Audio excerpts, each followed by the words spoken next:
All right, Toe, thanks so much for that. Now, away from politics and the inquest into the murder of a young protester, Rex Masai, who was shot dead during the Gen Z youth protests, entered its second day.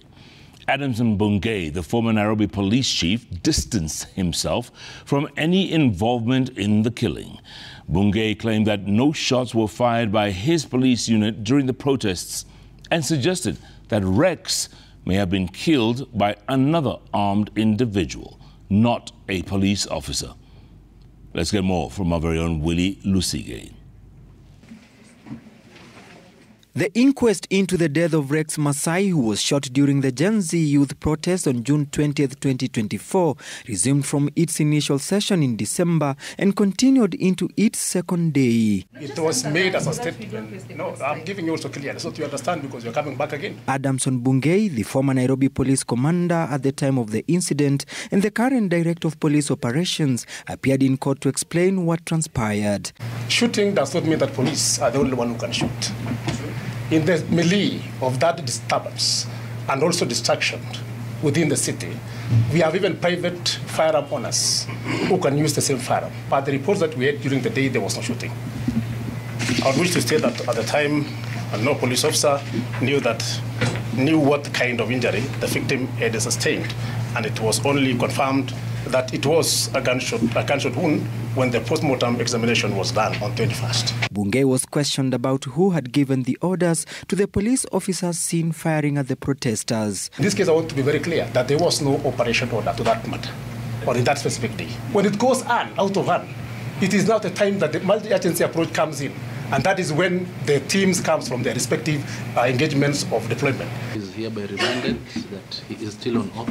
During the inquest, Isaiah Muraguri, the police officer implicated in the Rex death, was at pains to distance himself from the crime scene. Can you tell me where you were from 7 p.m.? Muraguri struggled to explain how he was in the two new CCTV videos presented in the court, which showed individuals believed to be plainclothes police officers firing at protesters and deploying tear gas near City Hall towards Hilton Hotel.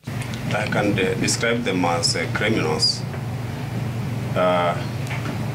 Because if they are police officers, they are supposed to be accompanied by the ones with uniform.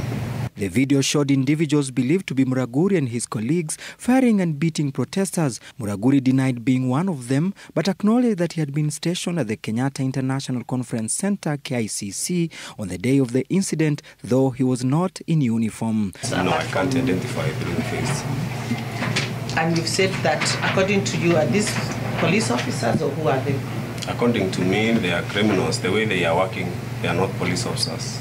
He claimed to have forgotten the color of his clothes and therefore could not confirm if he was among the officers seen in the CCTV footage, despite his earlier signed statement in court and to IPOA, which he stated that he had worn a black cape, black coat, a white shirt and khaki pants. Because the crowd has already run away.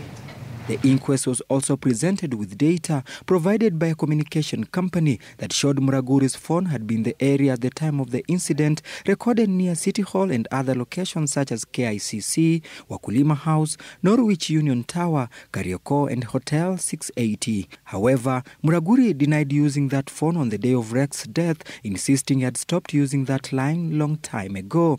Your Honor, I was not on duty. I had returned my firearm around 6:30 and went to the house. Other witnesses are expected to testify in the inquest starting on March 11th this year. As the court's inquest tries to solve the puzzle on who shot at Rex Masai during last year's protest, the police have been seen to give contradicting information as the family continues to seek justice. Willie Lusige, Citizen TV, at the Milimani Law Courts in Nairobi.